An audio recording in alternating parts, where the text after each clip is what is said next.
Hi everyone, Matt Poyner here to bring your attention to something that's very close to our hearts. Friends of ours, Ben and Ash Wibberley, have got a beautiful little boy called Levi. Now Levi has been diagnosed with Krabbe disease. At the moment in Australia it's not compulsory to have this tested for in newborns. But you can go to the Go Petition page on Facebook, sign this petition, and this disease will be tested for in newborns. Now it only affects 1 in 100,000, but it's not the greatest thing for these little kids to be growing up with. Ben and Ash have been getting many monetary donations thanks to Channel 9 and a lot of other sources who are helping them out. But the one thing that they really want is for us to go to Go Petition and sign the petition to test for the leukodystrophy disorder Krabbe. Thank you for your time and all our best to Ben and Ash.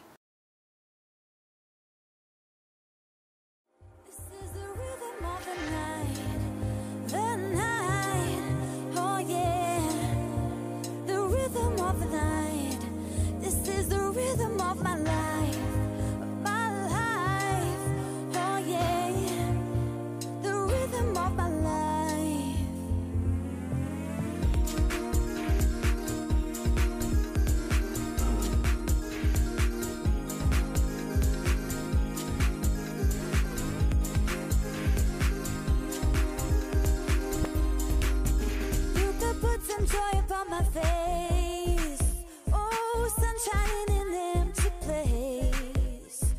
Take me to turn 2, and babe, I'll make you stay. Oh, I can ease you of your pain till you give me love again. Round and round we go each time I hear you say. G'day folks and welcome to week 3 of the West Coast Cycling Show.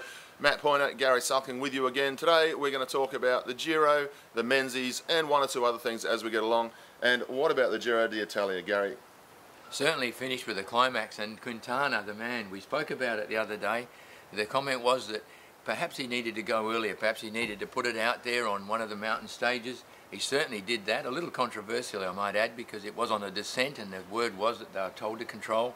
I'm not buying that really. I think not for 1 minute was the rest of the group holding back. Michael Rogers chased that so hard in the first and final climb of the day, and Quintana simply too good. They couldn't take it out to 4 minutes from 2 unless he was the best bike rider on the mountain, and he did that. He got into the pink jersey and held it to the finish. We knew the time trial up it was going to be really steep. They weren't going to get valuable time back from him. That little man is a man of the future. He is a man of the future, no doubt about it. It was a bit of a strange one, wasn't it? Because we were all watching the coverage and there was a bit of an urban legend that they're going to neutralise the descent off the Stelvio and see how it all went. But it was quite clear, Quintana certainly wasn't going to be neutralised on that stage, and the way that they started to chase, normally if it was going to have one of those things where, yes, they neutralise it and then they change their minds, the next stage you might have seen the bunch sit on the start line and say, no, we're not going to play. But quite clearly it wasn't neutralised, and Quintana just rode away. It's a Pantani of old. It's that sort of climbing ability. And then we saw in the uphill time trial, Quintana showed that usually at the end of a tour, the strongest man of the race is the tour leader, and they usually win the time trial, and Quintana won the time trial. So absolutely no argument about who the best bike rider was in this tour. No, none at all, and I think it's being so comprehensive. He was very clever, very patient throughout. There's times where we thought Quintana, should have shown more. But I tell you what, you only need to do what's required to win the bike race, and he won it well. He won it in a controlled fashion. And Oran just simply couldn't beat the guy. Our own Cadel Evans has expired in time, and I think that youth has now departed him. The new super climbers are little people. They're all around the 60 kilos, if not below. And Cadel simply is a little older and a little heavier, so I think as a super climber his day may be done. Well, that's the thing. Cadel's 37, Quintana's 23, 24 years old, and Cadel is an absolute legend of the sport. Certainly don't want him to retire just yet. I think he's got a lot more to offer himself and the world of cycling, but definitely I think the legs were just getting a little bit too tight and not been able to recover in the last couple of days. The other big story for Australian cycling, not only Orica Green Edge from week 1 with Michael Matthews, but also the comeback of Michael Rogers. He had that little bit of a cloud over him during the winter, or our summer, and of course he's come back, 2 stage wins in the Giro d'Italia, and his stage win on the Zoncolan, slightly controversial, ever so slightly if you're an Italian, not controversial at all if you're an Australian, but a great win all the same. Yeah, Michael Rogers has let everyone know he's back.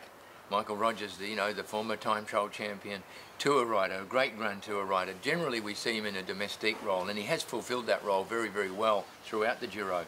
The opportunity presented itself on 2 occasions, and we see stage wins. There's no better way for a rider like Michael Rogers to let you know that he's back. And from an Australian perspective, well done, Michael Rogers. Take care of the critics completely, I believe. Definitely. Nasser Bahani took out the sprinter's jersey as the fast man in this year's Giro d'Italia, and it was a very, very good Giro. As always, probably the best race on the calendar. Yeah, look, I think it's one that's uninterrupted. A little bit of crowd displeasure there in the final stages, but something the Tour de France is full of. There's a lot of incident, there's a lot of congestion, a lot more people. You've got to remember the European holidays are on when the Tour de France is on. In Italy, for those that go to watch, they get to see more. There's a lot more going on. The hills are tougher generally. It's accepted, it's hard. St. Colin's something close to 20%. That's a horrible hill. It is, well and truly. Well, that's our Giro d'Italia wrap-up for 2014. Gazza, you get the prize for the prediction of the week. Last week we talked about the Menzies race. You predicted Sam Welsford. Sam Welsford won the bike race. Look, I was very happy for that, and for Sam, because he's been a very, very good bike rider. He doesn't get over the really steep hills perhaps as well as some of the lightweights, but I tell you what, he's got a fantastic sprint, he's a good time trialist, and this event suits that style of bike rider. He did very well. Nicholas Graham Dawson took him on so well, but too early. He went about 400 metres out. Sam read it to a T, came off the wheel really well. Andy Williams just there in 3rd place as well. It looked like a very dangerous conclusion. There were 60 bike riders coming into the streets of Menzies. It narrowed into the barricades, and looked potentially to be a very hazardous conclusion. But Sam Welsford fast enough to gap it, and the 3 bike riders went across the line significantly in front of the rest. It was a great race though for all the grades, Matt. Within that same division we had C grade riders sprinting, B grade riders sprinting. Rebecca Mackey, the rider of the weekend really, was back in about 12th position outright. What a performance for that young lady, and she did very, very well. First lady home, and her weekend started brilliantly, concluding in Menzies that morning. So Saddlist had all the numbers, Welsford riding for Saddlist. Is that a disadvantage to say Nick Graham Dawson in this sprint finish? Yeah, it was for him, because I think the lead-out train looked very, very strong. Saddlist were on the front, they wound it up. There were guys trying to get with it, guys like Ed Hollands trying to get amongst the action. The group was so big, there were 12 Saddlist riders there, and they were controlling it very well. So credit Nicholas Graham. I think he just went a fraction early, as it turned out, probably panicked a little trying to get round the lead-out combine, and just put himself in an awkward position. Still did very well. And credit goes to the Giant Saddlist team. They got themselves together, they got organised, and they won the big dollars, won the bike race. Well done. So day 2 of the Kalgoorlie weekend, and we saw the second race, but A grade didn't quite get up this time. No, they seemed to lack that ingredient. I'm not sure whether they'd cleaned the money up the day before and didn't need it the following day. There's something lacking, and I think maybe it was cooperation within the group. Right at the start though, D grade got off very quickly, and in fact fell in half. The D grade group fragmented early. I thought there was problems there. C grade had a lot of power and it looked very strong. B grade were on a mission. They weren't waiting for A grade. They only got caught inside the last 10 kilometres on the previous day. And as they entered the streets of Leonora, we were getting time checks, and there was like 2 kilometre gaps from one grade to another, A grade just behind B. As it turned out, C grade entered town looking very, very strong. 150 to 200 metres behind them, B grade were right there, right in it. You could see the Ed Hollands boys were trying to drive it to get something together to round them up in their final 1.6 kilometre lap of the streets of Leonora, and they looked to have it. But Craig Davies, the winner, I must say, he escaped the web of the handicapper. He won, he did win outright as well on points, but Craig Davies too fast on the day, coming home very, very strong. But again, Rebecca Mackey, 4th in that sprint finish against the men in C grade. B grade, disappointingly, were back about 100 metres or less and couldn't quite take out the classic. They had to settle for their own minor placings. A grade some 10 minutes back. It's a little disappointing for mine as that result went down, but you know, it doesn't always work for A grade. On this occasion, it failed for them. Of course, we saw the Giant Saddlist boys dominate the first day. They obviously got the team working well. But on day 2, sometimes the A grade cyclists, they can be a little bit cagey. Maybe made the decision, no, you guys have got the big strong team, you can get us up.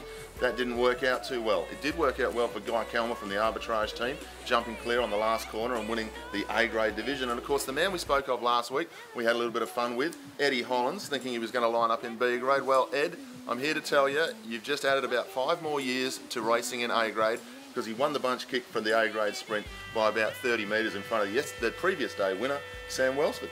Yeah, look, it was a great effort. Good on Ed. He did very well, but of course the handicapper now remembers him forever. It was also a bit unlucky, Nicholas Graham Dawson entering the home straight. He wasn't going to win, but he had a fair amount of speed and dropped it. Straight down on the left shoulder and hip, and good news is that he's up and about and doing quite well.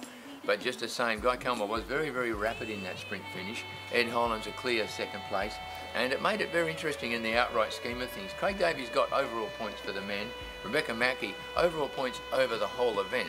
The lady, first time ever, and this young lady has taken those points out. They had separate prizes, lucky for the men, and otherwise she would have cleaned the whole thing up. Craig Davies took it out on points. Ed Hollands took it out on time. So very, very interesting situation in the Menzies and also in the Leonora event. Well represented, fantastic crowd at Leonora to watch the gift there, the running race. Some of the best athletes around Australia were there to see that. And once again, the Eastern Goldfields Cycle Club, highly successful with the richest weekend, well, one weekend bike race in Australia. Well done to them. And well done to Sam Wellsford, the winner outright on the first day. Then we saw Craig Davies, the winner outright on the second day. Beck Mackey takes out both ladies' races over the weekend, and Guy Kalma takes out the other A-grade race. Fantastic weekend, and we look forward to seeing it all happen again in 2015. And just an update on the Albany Urban Downhill. The former world champion Sam Hill has said he's coming to race it, and also the under-23 Australian team member Jackson Davis, the son of the former Australian Pursuit champion Tony Davis. They will both be here. A little bit of an update for our Masters competitors, West Coast Masters Cycling. Hey, send us some results. We know you had over 120 riders there yesterday. Gary, what do you reckon about the West Coast Masters? Look, I'd love to see the West Coast Masters come on board. A lot of my old friends there, and some of them are on Facebook. I'm sure at least 3 or 4 of you guys are on Facebook. If you're not, let's crank up the internet and go to YouTube and check us out, because we want to see more from you guys, okay? A big thank you to the Garden here in Leederville. This is the place to be. This is where our mate Kristen, the man behind the camera, likes to hang out on a Sunday afternoon. Eye candy central of Leederville on a Sunday afternoon. We will see you next time on the West Coast Cycling Show. We certainly will, and happy lurking to Kristen a little later this afternoon. Cool. And we're not doing a second cut of that, that's it. You have to use it.